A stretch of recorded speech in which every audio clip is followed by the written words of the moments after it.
This next question also comes from a student in Quest Academy's 4th grade Mustang class. And the question is this: since conjunctions have the acronym fanboys, do prepositions have one also?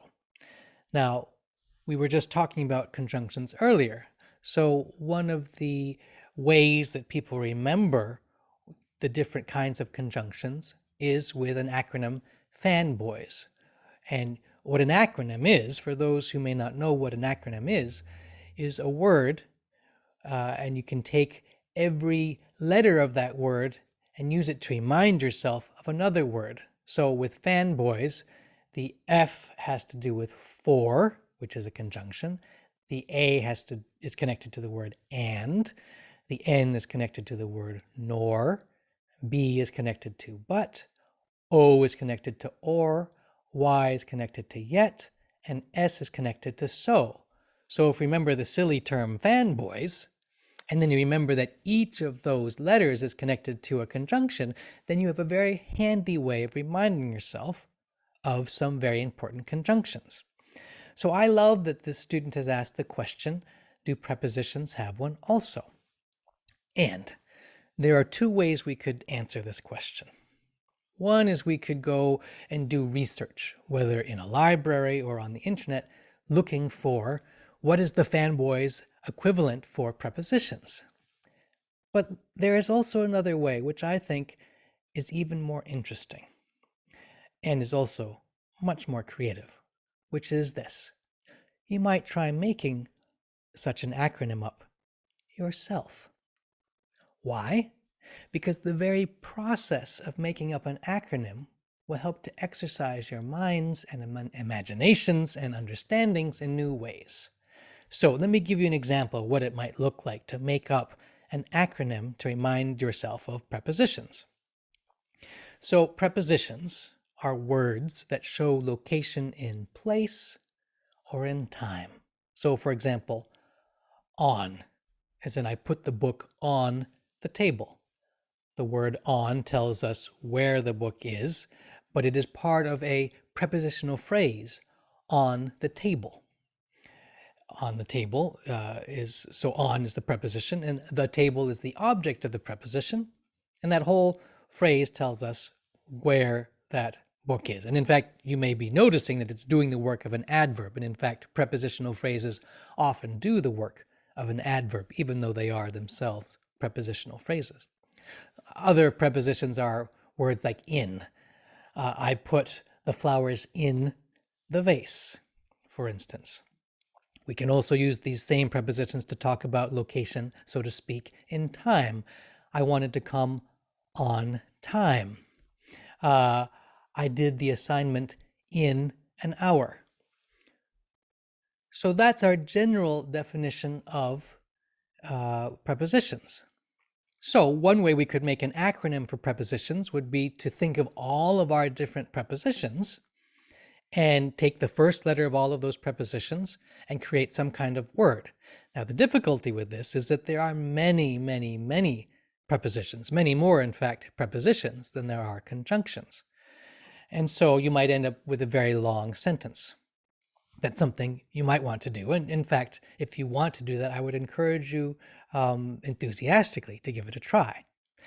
And here is another way which might be equally as useful, which is to think of an acronym that might help you remember the concept of a preposition.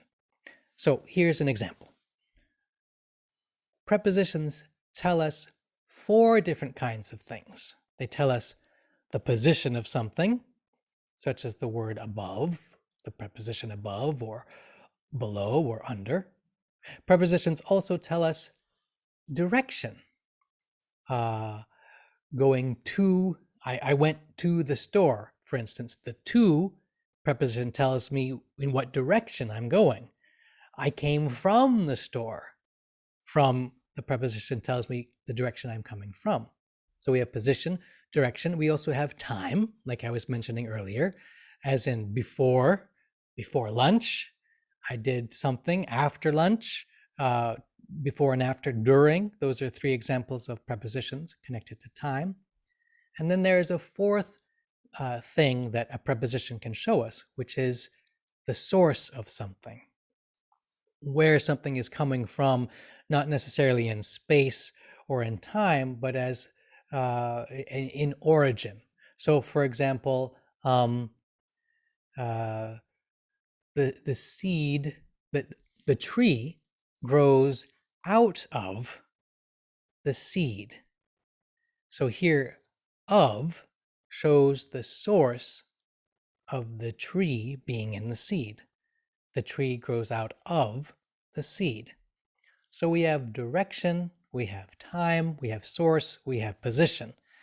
So here's what I thought we could do would be to take the first couple letters of each of those words and make our own acronym. And I'm going to put this up so you can see it because it may be easier to see it that way. So I'm going to share my screen here. So here is my silly little acronym. Dear Tim Sopo. It's kind of a nonsense phrase, but you can imagine, it doesn't look like it, but the sound of it is like saying that there's somebody named Tim Sopo, and he's kind of a goofy guy. So we say, oh, dear Tim Sopo. And this gives us a way to remember dear has to do with direction, D-I-R. So we have the D-I-R, dear. Time, I took the first three letters of time, T-I-M, so we get Tim. For source, I took the first two letters, so. And then for position, I took the first two letters, po. So dear Tim Sopo reminds me of direction, time, source, and position. So that's one sort of silly example of an acronym we might use to remember the four things that prepositions can show us. Now, you may be saying to yourself, well, Thomas, that's a pretty good acronym, but I think I could think of something more interesting. And if you have that thought, I would love to challenge you and encourage you to give it a try. What acronym might you think of from your own direct experience of prepositions to remind yourself of what prepositions are about?